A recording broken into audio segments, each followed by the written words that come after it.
오늘 하나님께서 우리에게 주신 말씀은 사무엘상 16장 말씀입니다. 여호와께서 사무엘에게 이르시되 내가 이미 사울을 버려 이스라엘 왕이 되지 못하게 하였거늘 내가 그를 위하여 언제까지 슬퍼하겠느냐. 너는 뿔에 기름을 채워 가지고 가라. 내가 너를 베들레헴 사람 이새에게로 보내리니 이는 내가 그의 아들 중에서 한 왕을 보았느니라 하시는지라. 사무엘이 이르되 내가 어찌 갈 수 있으리이까. 사울이 들으면 나를 죽이리이다 하니 여호와께서 이르시되 너는 암송아지를 끌고 가서 말하기를 내가 여호와께 제사를 드리러 왔다 하고 이새를 제사에 청하라. 내가 내게 행할 일을 가르치리니 내가 내게 알게 하는 자에게 나를 위하여 기름을 부을지니라. 사무엘이 여호와의 말씀대로 행하여 베들레헴에 이르매 성읍 장로 등이 떨며 그를 영접하여 이르되 평강을 위하여 오시나이까. 이르되 평강을 위함이니이다. 내가 여호와께 제사하러 왔으니 스스로 성결하게 하고 와서 나와 함께 제사하자 하고 이새와 그의 아들들을 성결하게 하고 제사에 청하니라. 그들이 오매 사무엘이 엘리압을 보고 마음에 이르기를 여호와의 기름 부으실 자 과연 주님 앞에 있도다 하였더니 여호와께서 사무엘에게 이르시되 그의 용모와 키를 보지 말라. 내가 이미 그를 버렸노라. 내가 보는 것은 사람과 같지 아니하니 사람은 외모를 보거니와 나 여호와는 중심을 보느니라 하시더라.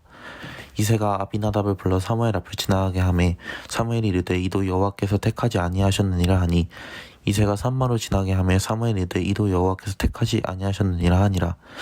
이새가 그의 아들 일곱을 다 사무엘 앞으로 지나가게 하나 사무엘이 이새에게 이르되 여호와께서 이들을 택하지 아니하셨느니라 하고 또 사무엘이 이새에게 이르되 내 아들들이 다 여기 있느냐. 이새가 이르되 아직 막내가 남았는데 그는 양을 지키나이다. 사무엘이 이새에게 이르되 사람을 보내어 그를 데려오라. 그가 여기 오기까지는 우리가 식사 자리에 앉지 아니하겠노라. 이에 사람을 보내어 그를 데려오매 그의 빛이 붉고 눈이 빼어나고 얼굴이 아름답더라. 여호와께서 이르시되 이가 그니 일어나 이 기름을 부으라 하시는지라. 사무엘이 기름 뿔병을 가져다가 그의 형제 중에서 그에게 부었더니 이날 이후로 다윗이 여호와의 영에게 크게 감동되니라. 사무엘이 떠나서 라마로 가니라. 여호와의 영이 사울에게서 떠나고 여호와께서 부리신 악령이 그를 번뇌하게 한지라. 사울의 신하들이 그에게 이르되 보소서 하나님께서 부리신 악령이 왕을 번뇌하게 하온즉 원하건대 우리 주께서는 당신 앞에서 모시는 신하들에게 명령하여 수금을 잘 타는 사람을 구하게 하소서. 하나님께서 부리신 악령이 왕에게 이를 때에 그가 손으로 타면 왕이 나으시리이다 한지라. 사울이 신하에게 이르되 나를 위하여 잘 타는 사람을 구하여 내게로 데려오라 하니 소년 중 한 사람이 대답하여 이르되 내가 베들레헴 사람 이새의 아들을 본즉 수금을 탈 줄 알고 용기와 모용이 구변이 있는 준수한 자라. 여호와께서 그와 함께 계시더이다 하더라. 사울이 이에 전령들을 이새에게 보내어 이르되 양치는 내 아들 다윗을 내게로 보내라 하매 이새가 떡과 한 가죽 포대에 포도주와 염소 새끼를 나귀에 실리고 그의 아들 다윗을 시켜 사울에게 보내니 다윗이 사울에게 이르러 그 앞에 모셔 섬에 사울이 그를 크게 사랑하여 자기의 무기를 드는 자로 삼고 또 사울이 이새에게 사람을 보내어 이르되 원하건대 다윗을 내 앞에 모셔 서게 하라. 그가 내게 은총을 얻었느니라 하니라. 하나님께서 부리신 악령이 사울에게 이를 때에 다윗이 수금을 들고 와서 손으로 탄즉 사울이 상쾌하여 낫고 악령이 그에게서 떠나더라. 아멘. 시작하기 앞서 김재련 집사님 기도 중에 제가 마음이 너무 기뻤습니다. 오늘 하나님께서 중요하게 여기시는 다윗의 중심이 무엇인지를 이렇게 하시는데 읽고 오셨구나. 오늘 본문. 목사님 매번 읽고 와요. 아, 네. 제가 몰라서 그렇지. 사무엘상 16장의 앞부분의 분위기를 잡고 있는 것을 그 키워드를 두 가지를 이야기하자면 슬픔과 두려움입니다. 백성들의 요구에 의해서 어렵사리 왕정체제를 도입했습니다. 그런데 그 왕정체제가 무너져가는 것을 보는 사무엘의 아픔은 이 마음은 참 아팠습니다. 믿었고 괜찮게 할 것이라고 여겼던 사람이 점점 시간이 갈수록 망가져가는 것을 지켜보는 마음은 참 슬프기 이루 말할 데가 없습니다. 그런 사울을 바라보는 사무엘의 마음이 어찌 답답하지 않았고 또 괜찮을 수가 있었겠습니까?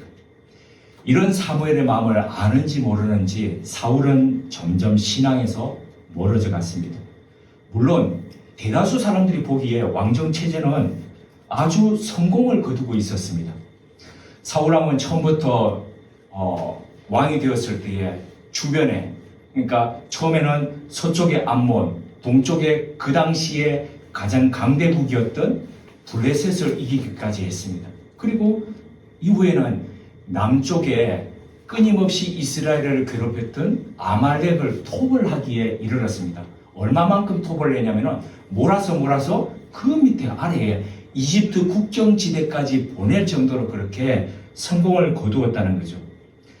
사울 이전에 그 어떤 사사들보다도, 그러니까 사사제도에서 활동했던 사사들보다도 훨씬 더 혁혁한 공을 세우면서 나라를 점점 부국하게 그렇게 만들어가고 있었다는 거죠. 이런 모습을 보니까 야, 주변에 있던 그 어느 나라의 왕들보다도 정말 대단한 왕이다, 그렇게 찬사했지 않겠습니까?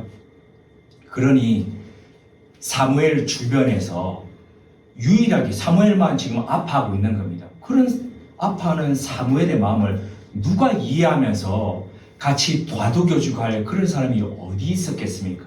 그렇다 보니 사무엘의 마음이 얼마나 외로웠겠습니까? 사무엘은 밤새 슬퍼하며 울었습니다. 마치 표현을 보니 죽은 사람을 애도하듯이 하나님에 의해서 폐위 결정이 내려진 그 사울과 그리고 이스라엘을 위해서 그렇게 슬퍼했습니다. 참 아이러니가 아닐 수 없습니다. 왜냐하면 겉으로 보기에는 가장 지금 화려하게 정점을 찍으면서 그렇게 가고 있는데 실은 내면을 보니까 그 겉과는 달리 추락의 길을 가고 있더라는 겁니다. 이러한 모습은 마치 톨스토이 소설 사람은 무엇으로 사는가에 나왔던 한 장면을 연상케 합니다. 거기에 나오는 미하일 천사 기억나시죠? 하나님께 대항하다가 하나님이 이해 안 된 거죠. 아니 어떻게 하나님이 이러실 수가 있냐라고 하다가 하나님한테 쫓겨가지고 네가 인간 세상에 가서 한번 겪어봐라 해서 이렇게 왔지 않습니까? 와서 구두를 만드는 그 세화공 시몬의 집에서 머물면서 이제 구두를 만들죠. 그렇게 한 지 1년쯤 지났을 때에 어느 겨울날 아주 럭셔리한 모피 옷을 입고 키가 얼마만큼 크냐면 마치 천장에 닿을 듯하게 큰, 그리고 풍채가 아주 좋은 부자가 이렇게 찾아오죠. 그리고 이거 독일산 비싼 가죽이라 그러면서 내밀면서 이것을 가지고 장화, 부츠를 만들어 달라고 그렇게 요청을 하지 않습니까? 근데 조건을 내걸죠. 이게 1년이 지나더라도 전혀 닳거나 모양이 틀어지거나 그렇지 않게 만들어라. 만약 1년 안에 모양이 틀어지거나 이상하게 되면 너를 감옥에 집어넣겠다. 이러면서 거드름을 피우면서 이제 그렇게 협박까지 그렇게 하죠. 이런 신사의 말에 미하일 천사는 신사를 쳐다보지도 않고 오히려 신사 그 뒤쪽 구석진 자리를 응시하면서 한참을 그렇게 있죠. 그리고 난 뒤에 나중에 뭔가를 깨달은 듯이 빙그레 웃으면서 작업을 하기 시작합니다. 재단하고 자르고 깁고 드디어 이렇게 빨리 작업하는구나 싶었는데 시몬이 보니까 장화를 만드는 게 아니었습니다. 뭘 만들었습니까? 슬리퍼를 만들었습니다. 이거 이제 도대체 큰일 났다, 이거 어떻게 하냐고 그렇게 하는 시몬의 말에 불현듯 문이 열리면서 조금 전에 나갔던 그 부자와 함께 동행했던 하인이 들어옵니다. 그리고 방금 전에 나갔던 그 자기 주인이 가던 길에 마차에서 안에서 급사했다라고. 그래서 그 자기 주인의 부인이, 그러니까 그 주인 부인이 장화 말고 얼른 가서 죽은 사람이 신는 그 슬리퍼로 만들어 오라고 그렇게 명을 받고 그 하인이 문을 열고 들어왔던 거죠. 미하일은 알았다는 듯이 미리 준비했던 그 슬리퍼와 남은 가죽을 그 하인에게 건네죠. 그리고 이 사실을 이제 미하일은 알게 되죠. 사람에게 도대체 뭐가 허락되지 않았는가? 1년 뒤에 이것이 변하면 너에게 어떻게 하겠다라고 1년 뒤에 일을 이야기하지만 정작 문을 나서고 난 뒤에 자기에게 무슨 일이 일어날지도 모르는 게 사람의 삶이고 그게 사람의 실력이구나, 이런 것들을 깨닫게 되는 거죠. 이런 모습을 생각하다 보니까 전도서 7장 14절의 말씀이 떠올랐습니다. 형통한 날에는 기뻐하고 공고한 날에는 되돌아보아라.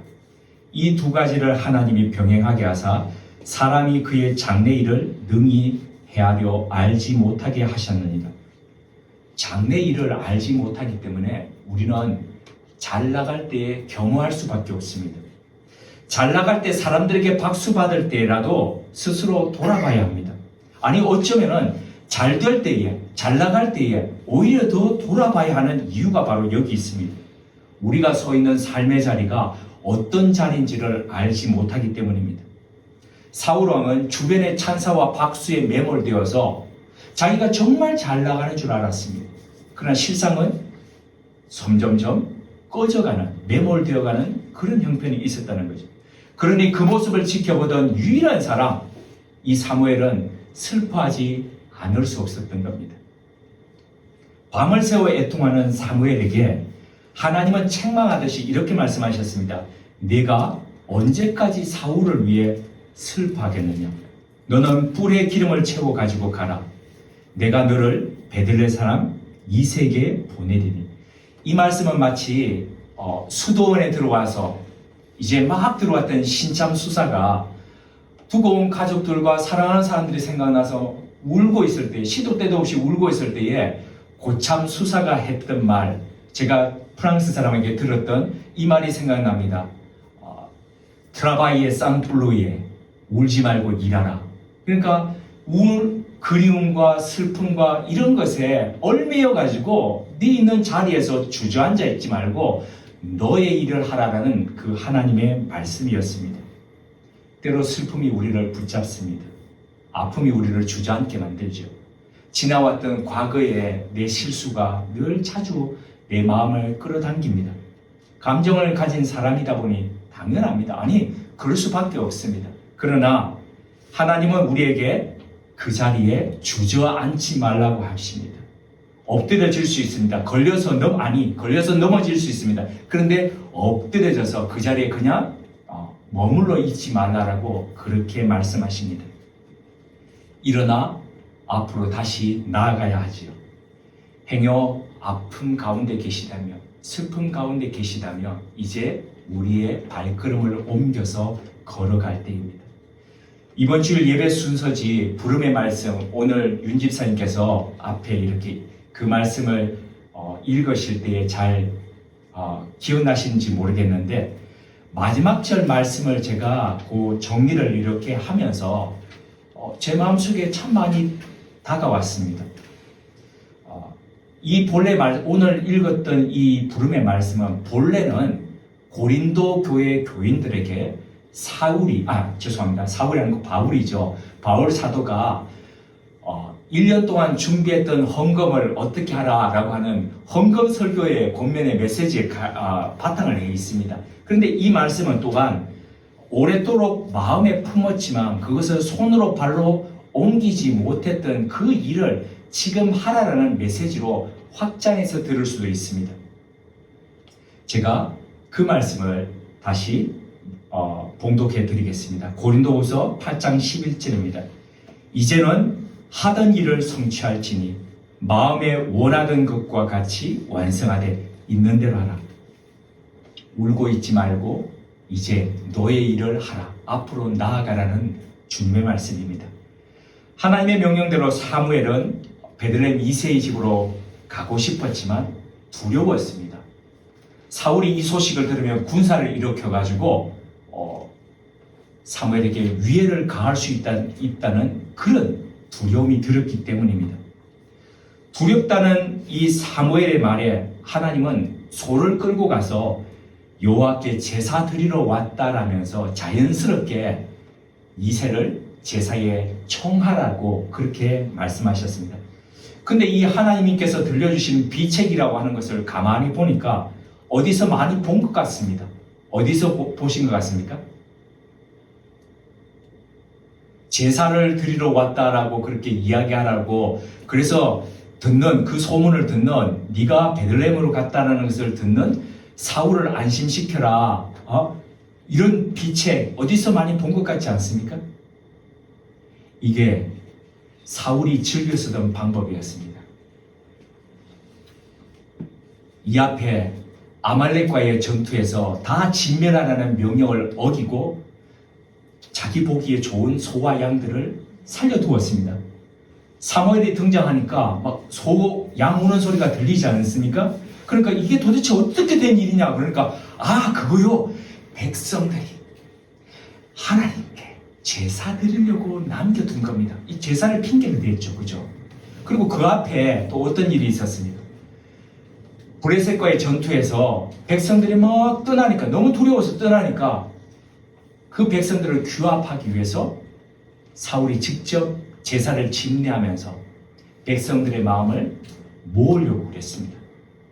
그러니까 제사를 하나님 앞에 드리는 그런 드림의 행위라고 생각하지 않고 어떻게 이걸 통치의 행위라고 생각하는 수단시 시킨 거죠. 그러니까 제사를 늘 이 사울은 어떻게 제사를 이용해서 내 왕권, 이 왕정 체제를 강화시킬까 이런 마음이 있었다는 거죠.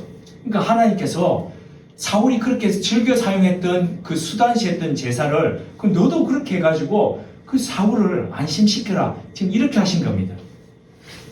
역설적 반영이 아닐 수 없습니다. 제사를 이용해서 하나님을 기만했던 사울은 제사를 통해서 기만당하게 생겼습니다. 보이는 제사를 통해서 사실 속에 숨겨진 그 이면적 진실을 보지 못하게 되었다는 거죠. 자, 사무엘이 소를 끌고 베들레헴에 갔습니다. 위대한 선지자, 그 대선지자가 작은 마을에 등장을 했습니다. 온 성읍이 지금 난리가 났습니다. 이렇게 위대한 선지자가 우리 마을에 오시다니 되게 놀랐죠. 그런데 지금 제사장이, 위대한 선지자요 제사장이 왔다는 게 반가움도 있었지만 그 성읍의 장로들은 이런 마음이 있었다는 겁니다.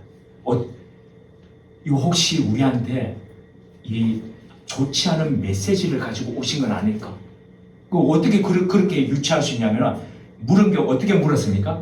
오신 목적이 평강입니까? 그 말은 무슨 말입니까? 이거 다른 이렇게 벌하러 오신 거 아닙니까? 이렇게 이제 볼 수 있는 거죠. 두려워하는 그들에게 사무엘은 평강이다라고 얘기하면서 화목제를 너희들과 함께 드리기 위해서 왔다라고 안심을 시켰습니다. 그리고 사무엘의 요청대로 이새와 그의 아들들을 제사에 청했습니다. 사무엘의 등장에 떨면서 두려워하는 이 장로들을 보니까 누가 연상됩니까? 앞서 사울 때문에 떨던 사무엘이 연상이 되지 않습니까? 그러니까 위대한 선지자도 두려움에 떱니다. 그리고 이 성읍의 장로들이라는 사람들이 어떤 사람입니까? 작은 성읍이지만 성읍에 어떤 결정을 할 때 대소사를 다 듣고 판단해주고 결정하던 그런 어른들입니다. 이 어른들도 떤다는 겁니다. 이게 두려움에 떨고 하는 것들이 다 인간의 속성이고 그리고 실력이다, 이런 것들을 이분들을 통해서 보게 됩니다. 그런데 그 다음을 나누기 전에 한 가지 궁금한 게 제가 생겼습니다. 이 본문을 읽으면서 하나님은 사울에게 기름을 부으시기 전에 미리 사무엘에게 그 전날 말씀을 하셨습니다. 어떻게 말씀하셨냐면, 내일 이맘때에 사울이 나타나서 자기 아버지 나귀를 찾기 위해서 나타나가지고 올 것이다. 그에게 기름을 부으라고 가르쳐 주셨습니다. 그러면 다윗에게 기름을 부을 때도 베들레헴에 가면 이새에게 8명의 아들이 있는데 그 중에 막내가 내가 생각하는 그 인물이다. 그에게 기름을 부으라. 이렇게 가르쳐 주시면 되는데 전혀 그런 거 없이 그냥 베들레헴 이새의 집으로 가라. 그리고 그 중에서 아들을 발견하게 될 것이다. 이렇게 얘기하십니다. 그러니까 어떻게 합니까? 스무고개 하듯이 찾지 않습니까? 첫 번째부터 자 앞으로 가서 입니까? 아닙니까? 아니다. 입니까? 아닙니까? 아닙니까? 이렇게 스무고개 하듯이 가지 않습니까? 왜 이렇게 번거롭게 하십니까? 그죠? 번거롭게 하실 이유 없지 않습니까? 근데 왜 하나님께서 바쁜 사무엘에게, 나이 드는 사무엘에게 왜 이렇게 번거로운 일을 시키셨을까요? 저는 그냥 성경 쭉 읽어갈 때 별로 그런 거 생각 안 했는데 이렇게 말씀을 준비하다 보니까 꼼꼼하게 읽고 또 읽고 하지 않습니까? 그러다 보니까 이렇게 요번에는 이게 궁금해지더라고요. 그래서 뭘까 보다 보니까 답은 늘 어디 곁에 있습니까? 답은 늘 문제 곁에 있습니다. 문제 곁에. 자, 사지선다 하면서 이 중에서 답을 고르시오. 그러면 어디에 있습니까? 답이 그 안에 있습니다. 그래서 그렇다면 이 과정 속에 분명히 답이 있을 거다. 그 과정을 한번 찾아가 보도록 하겠습니다. 이세의 아들들이 제사에 등장했습니다. 첫째 아들이 누구입니까? 엘리압. 엘리압이 등장하자마자 사무엘의 눈이 번쩍 뜨졌습니다. 오! 하나님께서 말씀하시던 그 자가 바로 이 자이구나. 왜 그렇게 생각했습니까? 그의 외모를 보고 생각했습니다. 외모가 보니까 혼칠한 겁니다. 번쩍번쩍 빛이 나는 겁니다. 그러니까 하나님 드디어 찾았습니다. 이 자입니다. 이렇게 이야기를 하니까 하나님께서 사무엘에게 어떻게 얘기하셨습니까? 자, 네, 그의 용모를 보지 말라라고 얘기하셨습니다. 그의 용모는 왕처럼 보였습니다. 그런데 그 용모를 보지 말라, 그 큰 키를 보지 말라, 그렇게 이야기하셨습니다. 이 모습을 보니까 누가 또 연상됩니까? 사울이 연상되죠. 그는 첫 번째 왕이 되기 전부터 볼 때부터 왕의 용모를 가지고 있었습니다. 키도 보통 사람 머리 하나 정도 더 크고 보니까 외모가 그 나라에서 출중했다라고 그렇게 이야기합니다. 그런데 왕이 된 지 얼마 있지 않아서부터 얼마나 사무엘의 마음을 아프게 했고 하나님의 마음을 그렇게 슬프게 만들었습니까? 사울의 이런 모습을 보면서 제일 아파했던 사람이 누굽니까? 사무엘입니다. 그죠? 그런데 이 사무엘이 사울 대신에 왕을 지금 선택하는 자리에 어떤 기준으로 왕을 지금 찾고 있었습니까?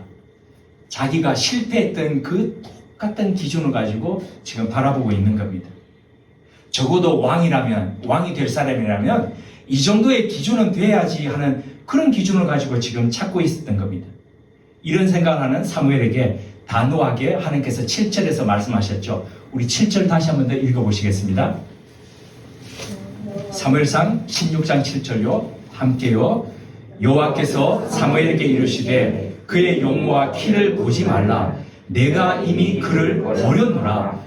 내가 보는 것은 사람과 같지 아니하니 사람은 외모를 보거니와 나 여호와는 중심을 보느니라 하시더라. 네. 하나님께서 사람의 중심을 보신다는 것은 사람의 인격과 그 사람의 영혼의 됨됨이를 보신다는 말씀입니다. 사람은 겉만 보지만 하나님께서는 그 사람의 내면을 보신다는 거죠. 속 사람의 깊은 곳을 지금 들여다보신다는 겁니다.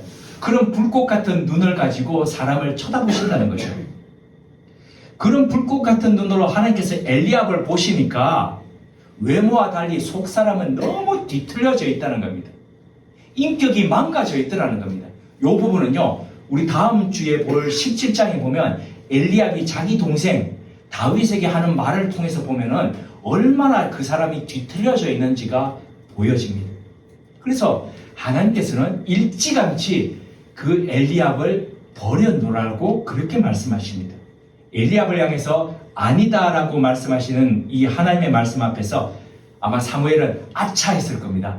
내가 똑같은 기준으로 또 실수할 뻔했네. 아마 그랬을 겁니다. 얼른 하나님의 뜻을 알아차렸던 사무엘은 둘째 엘리압을 보는데 이거 아니구나. 셋째 쌈마를 보는데 얘도 아니구나.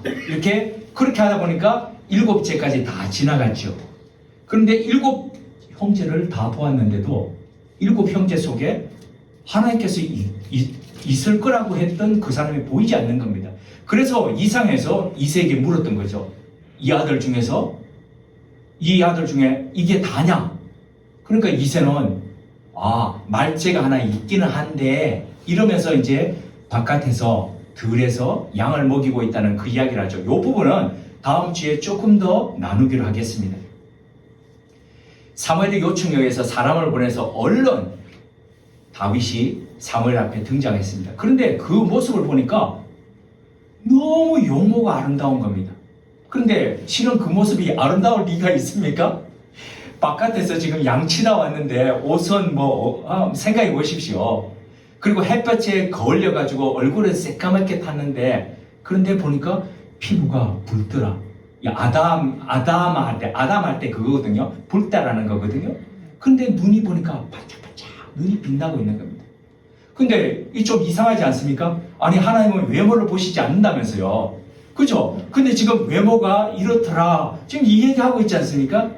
근데 요거는 조금 다릅니다. 어떻게 다르냐면 우리 사람을 이렇게 볼 때에 보통 사람을 처음 이렇게 볼 때 두 가지로 보거든요. 하나는 뭡니까? 정말 외모를 봅니다. 오, 이 사람, 야, 잘생겼는데, 키가 큰데, 이 사람 좀 가졌는데, 이런 식으로 이제 보는 겁니다. 그런데 또 어떤 면으로 봅니까? 이 사람 인상이 좋은데, 그건 잘생겼다는 말입니까? 아닙니다. 인상이 좋다는 말은 어떤 겁니까? 그 사람의 속사람이 비춰지는 거죠. 우리나라 한옥집 예전에 왜 이렇게 뭐 전설의 고향이나 이런 것들 보면은 한옥집에 밤에 이렇게 촛불을 켜고 안에서 왜 이렇게 삭바느질을 하거나 아니면은 책을 이렇게 읽으면 바깥에서 그게 보이죠, 그죠? 어떻게 보입니까? 비쳐 보이지 않습니까? 불의 그 창호지에. 마찬가지로 인상이 좋다 이런 말은 그 사람 내면의 모습이 비쳐서 이렇게 드러난다 이런 뜻이거든요. 그러니까 지금 다윗을 이렇게 봤다, 용모가 아름답다, 이게 그 빛이 났다 이런 부분은 바로 하나님께서 다윗의 내면에 있던 그 모습을 보셨다 이렇게 보시면 되겠습니다.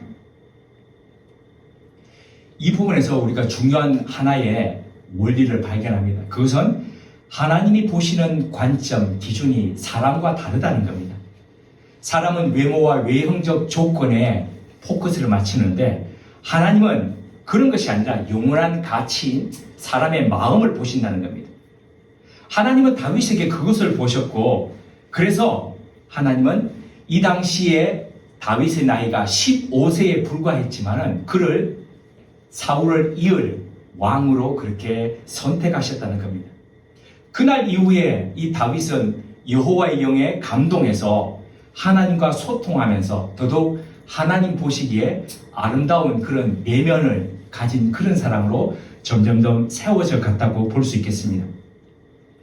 이 사무엘상 16장은 묘한 대조를 이루고 있습니다. 어떤 대조를 이루고 있냐면 앞부분에도 대조를 이루고 있었지만은 자, 기름 부음을 받고 난 뒤에 다윗이 무엇에 감동이 됩니까?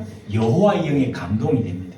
그런데 그게 지금 13절인데 14절에 보면은 다윗이 여호와의 영에 감동을 받는 그때에 사울은 어떻게 됩니까? 여호와의 영이 떠나갑니다. 그리고 누가 대신 이 안을 채웁니까?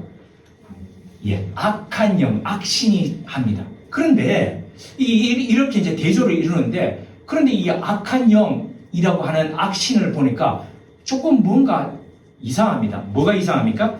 그냥 악한 영이 아니라 여기에 여호와께서 부리시는 악령이라고 이렇게 표현되어 있습니다. 다른 말로 표현하면 하나님께서 귀신을 보내가지고 지금 사울을 괴롭게 하셨네? 이렇게 지금 이해할 수 있는 겁니다. 맞습니까? 근데 그렇게 보시면 안 된다는 겁니다. 이 부분은 어떻게 보시는 게 좋으냐면은 예를 들어서 이런 겁니다. 복음서에 보면 거라사라는 지방에 군대 귀신이 들려있던 사람이 있었습니다. 너무 많은 귀신들이 그 안에 들어있다 보니까 밤이고 낮이고 이 사람이 벌거벗 서서 사람들이 이렇게 막 사슬로 묶더라도 그걸 막 끊고 이렇게 활동하던 그런 사람이 있었습니다. 예수님께서 가시자 그 군대 귀신이 그 사람에게서 나왔습니다. 그리고 갈 데를 알지 못하니까 예수님께 이렇게 요청하죠. 뭐 어딘가에는 들어가야 되겠는데 저기 보니까 비탈진 곳에 돼지들이 쭉 있는데 우리로 하여금 저 돼지에게라도 들어갈 수 있도록 해주십시오. 그러니까 예수님께서 뭐라고 그러십니까? 그래라. 그러니까 그 돼지에게로 귀신이 들어가지 않습니까? 누구 명령에 따릅니까? 네, 예수님의 명령에 따릅니다. 통치 아래에 있다는 겁니다. 그래서 왜 악령이 들렸던 사람, 귀신 들렸던 사람들에게 예수 그리스도의 이름으로 명하자마자 그 악한 영이 떠나가는 거, 그거는 부린다라고, 그러니까 조종을 한다라기보다는 그 권위 아래, 그 통치 아래 있다라고 그렇게 보시면 되겠습니다. 그래서 하나님의 통치 아래에 있던 그 귀신이 지금 사울 안에 들어갔다 이렇게 보시면 되겠습니다. 그렇다면 사울이 여호와의 영이 떠나자마자 악한 영이 들어와서 괴롭힘을 당한다. 이거는 우리가 어떻게 이해해야 될까요? 이거는 이렇게 보시면 됩니다. 지금까지 하나님의 영에 의해서 보호받고 있던 그곳에 사울을 지키던 영이 떠나니까 비어 있으니까 좋다라고 생각하면서 악한 영이 들어왔다. 그래서 복음서에 보시면 예수님께서 이런 말씀하셨죠. 깨끗하게 된 사람을 보면서 뭐라 그럽니까? 이제 다시 더한 것에 걸리지 않도록 주의하라 이렇게 말씀하시죠. 그러니까 그렇게 보시면 되겠습니다. 그리고 요한복음 13장 2절에 보시면은 이런 말씀이 있죠. 우리 요한복음 하실 때 기억나실 겁니다. 마귀가 벌써 시몬의 아들 가룟 유다의 마음에 예수를 팔려는 마음을 넣었더라. 아무나 예수를 팔려는 마음을 그냥 얘 딱 가져가라 그러면서 던져가지고 아무 속에나 넣는 거 그런 거 아니라는 거죠. 우리 말씀할 때 다뤘지 않습니까? 그 담을 만한 그릇을 이미 가룟 유다가 그렇게 준비했다는 거죠. 사울의 마음이 악한 영이 들어오기에 합당한 그릇으로 준비되어 있다 이렇게 보시면 되겠습니다. 악한 영에게 사로잡힌 이 사울을 지켜보던 신하들이 해결 방안이라고 찾았던 것이 수금 타는 한 사람을 섭외해가지고 찾아가지고 이 괴롭힘을 너무너무 괴롭힘을 당하는 사울 앞에서 연주하게 하는 겁니다. 이거 보니까 이거 무슨 주술적 행위 아니야? 이렇게 생각하실 수도 있습니다. 그런데 하지만 실제 이런 영적인 상황을 겪어보다 보면 찬송이 얼마나 능력이 있는가, 그리고 이 하나님 앞에 드리는 찬송이 얼마나 파워풀하게 역사하는가, 이런 것들을 직접 경험하실 수 있습니다. 오늘날 이게 신앙의 영역이 아니라 학문적 영역으로 제가 표현해서 말씀드리자면 음악 치료가 바로 이런 것에 기원을 두고 있습니다. 2003년도 TV에서 독일에서 제작했던 다큐멘터리가 우리나라에 방영이 된 적이 있습니다. 그 제목이 낙타의 눈물입니다. 유튜브 같은 데에 검색을 해보시면 그 영상들이 나와 있거든요. 한번 이렇게 지난 거 한번 보십시오. 보시면은 제가 지금 설명드리는 부분이 어떤 부분인지 이해가 되실 건데요. 그 낙타의 눈물이라는 것이 고비 사막에 모래바람이 불어치는 곳에 낙타와 더불어서 살아가는 유목민들의 생활을 다루고 있습니다. 근데 이 낙타는 그 집에 있는 한 낙타는 매우 난산을 하면서 밤새 고통스러워합니다. 그런데 너무너무 고통을 해가지고 겨우 이 새끼를 낳았는데 너무 고통스럽게 새끼를 낳다 보니까 낙타가 새끼를 낳고 난 뒤에 자기 새끼에게 젖을 안 물리는 겁니다. 새끼가 엄마 젖을 먹으려고 이 버둥버둥거리면서 가면은 보니까 발로 그냥 새끼를 차는 겁니다. 가라고, 저리 가라고, 저리 가라고. 그때에 유목민 게르 안에 있던 할아버지가 자기 손자 음악 선생님, 읍내에 있는 음악 선생님을 손자를 보내가지고 모셔옵니다. 근데 그 음악 선생님이 뭘 연주하는 분이냐면 마두금을 연주하는 분입니다. 마두금이 뭐냐면 이렇게 보시면 되겠습니다. 해금, 우리나라 해금인데 끝부분, 위에 부분이 말머리 모양을 했다 그래서 마두금이라고 그러거든요. 근데 이제 음악 선생님이 나무 의자에 이렇게 앉아가지고 마두금을 이렇게 연주하는 동안에 며느리가 낙타 곁에 가서 이렇게 쓰다듬으면서 옆에서 소근소근 이렇게 노래를 불러줍니다. 마두금이 연주가 됩니다. 처음에는 이게 날뛰던 그 어미 낙타가 점점점 조용해집니다. 그러고 난 뒤에 카메라 렌즈가 이렇게 클로즈업이 되는데 낙타의 눈을 비춰주는데 그 크다란 눈 속에 눈물이 갑자기 맺히더니 이렇게 정말 물같이 눈물을 주룩주룩 이렇게 흘리는 겁니다. 그때서야 낙타 새끼를 데리고 옵니다. 근데 지금까지 발로 차면서 그렇게 멀리했던 자기 새끼에게 드디어 태어난 지 3일 만에 젖을 물립니다. 그리고 낙타 새끼가 살아나는 것, 이게 바로 그 다큐멘터리의 모습이었거든요. 저는 이걸 보면서 야, 말을 못하는, 아니, 말은 하죠. 제가 못 알아들어서 그렇지. 근데 말을 안 통하는 저 짐승도 이 음악 소리를 알아듣는구나. 그리고 반응하는구나. 이 다큐멘터리를 보면요. 해질녘에 낙타들이 우우 하면서 서로 소리를 지릅니다. 그러면서 이 듣는 이 마두금의 소리를 듣고 상했던 마음, 아파했고 그 난상을 통해서 그렇게 힘들었던 그 마음이 동물도 위로를 받는구나. 그리고 상처났던 마음을 치유받으면서 저렇게 새끼를 품는구나. 이렇게 생각을 했습니다. 이렇게요. 음악에는 동물과 사람을 가리지 않고 치유하는 힘, 영적인 힘이 들어있습니다. 찬송이 그러합니다. 우리가 이렇게 생각한다면 음악 아무거나 듣고 이렇게 할 수 없는 거죠. 사람들이 이렇게 얘기하지 않습니까? 그 뉴에이지 음악 그런 게 그렇다고 그냥 아무거나 들어도 되지. 그렇지 않습니다. 뭘 듣느냐에 따라서, 뭘 먹느냐에 따라서 우리 몸이 반응하듯이 뭘 듣느냐, 여기에 따라서 달라진다는 거죠.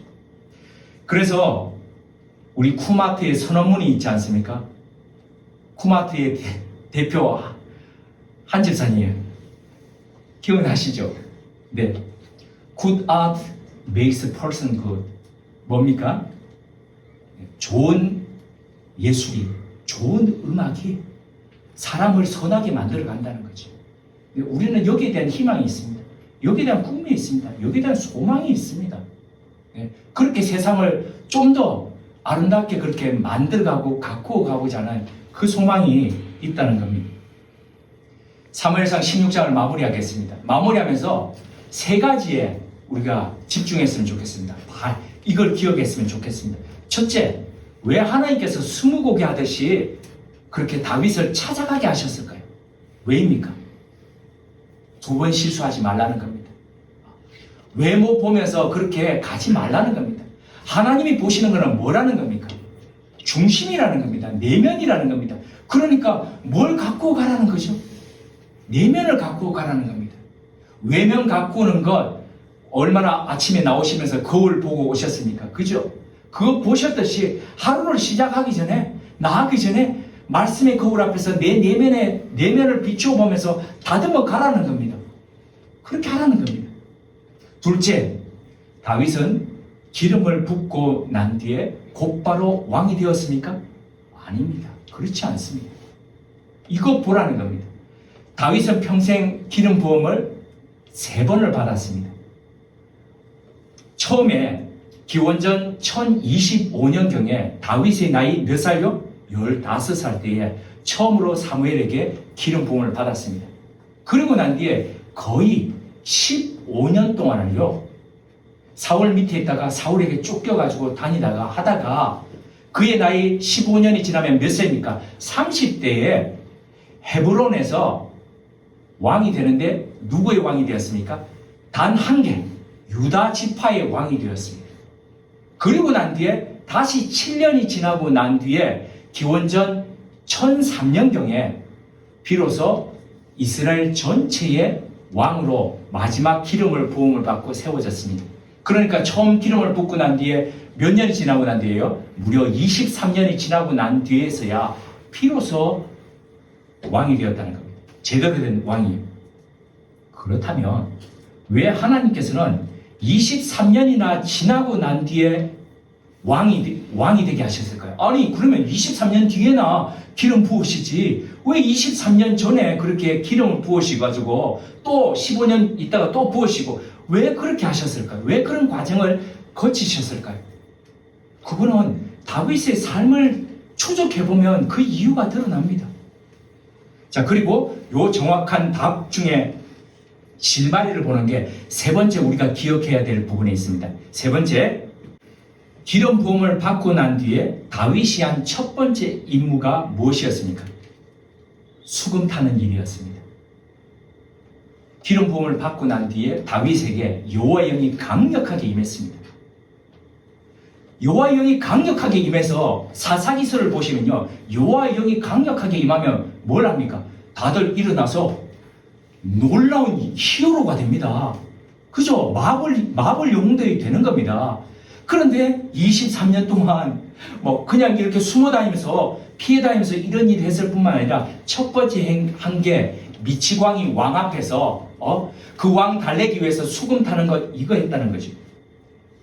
이렇게 하찮은 일을 왜 하려고 왜 나를 기름 부음을 받게 하셨습니까? 이렇게 생각할 수도 있습니다. 하지만 인간의 발행과 달리 하나님이 보시는 것은 달랐다는 겁니다. 하나님은 왕의 최지근 거리에 다윗을 세우심으로 사울을 통해서 어떤 것은 배우게 하시고 어떤 것은 반면교사 삼게 하셨습니다. 사울이 국가의 일을 처리하는 것을 보면서 국가의 일은 대소사는 저렇게 하는구나, 저렇게 해서는 안 되는구나, 이런 것들을 보게 하셨습니다. 그리고 이어서 그의 무기든 자, 그러니까 그 무기는 그 당시에 몇 명이 없었다 그랬죠. 이스라엘의 철제 무기. 그 왕의 무기를 든 자로서 전쟁에 참가해서 전쟁에 참가하니까 전쟁하기 전에 왕과 더불어서 누가 모입니까? 최고 사령관들, 그 나라에서 잘났다고 하는 용사들이 다 만나서 전략, 전술 다 의논하지 않습니까?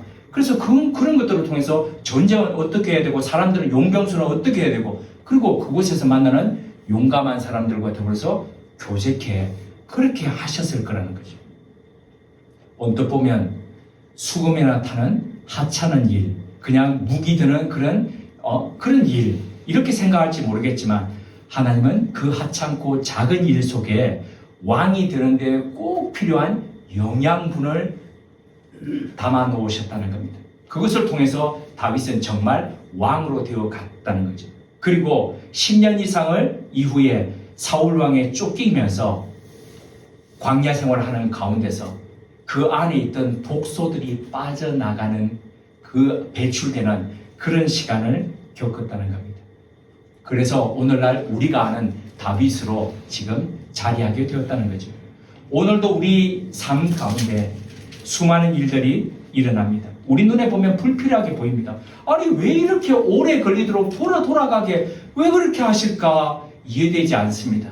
왜 이해되지 않습니까? 우리가 보는 시각은 그렇게밖에 안 되기 때문에. 그러나 우리와는 비교되지 않을 정도로 그렇게 크다란 관점을 가지고 계시는 하나님 뿐만 아니라 우리를 사랑하시고 아끼시는 그 하나님은 오늘도 우리를 통한 우리를 향한 특별한 계획을 가지고 우리 가운데서 우리를 위해서 일하고 계신다는 거죠. 이 사실을 기억하시면서 힘내셨으면 합니다. 2021년도에 2분의 1이 딱 이번 주에 이제 지납니다. 이제 후반기가 남았습니다. 네. 이 후반기는 더더욱 하나님의 영으로 가득 채워주셔서 하나님의 영과 더불어서 우리 속에서 즐겁게 그 하나님이 일하시고 하나님의 역사가 드러나는 한 학기를 보내시기를 주님의 이름으로 축복드립니다. 함께 기도드리겠습니다. 하나님, 우리의 보는 눈과는 다른 하나님의 눈을 생각케 하시니 감사드립니다. 때로 우리 바람대로 되지 않고 우리 생각대로 진행되지 않는 일 속에서도 하나님은 여전히 일하고 계심을 믿으며 견디며 기다려가는 우리들 되게 하옵소서. 외모를 보지 않고 사람의 중심을 보시는 하나님의 관점을 기억하며 오늘도 우리 내면을 잘 갖고 가는 사람들 되게 하옵소서. 여호와의 영으로 우리를 감동케 하셔서 악한 영의 출입으로부터 우리를 강건하게 지켜 주옵소서. 예수의 이름으로 기도드립니다. 아멘.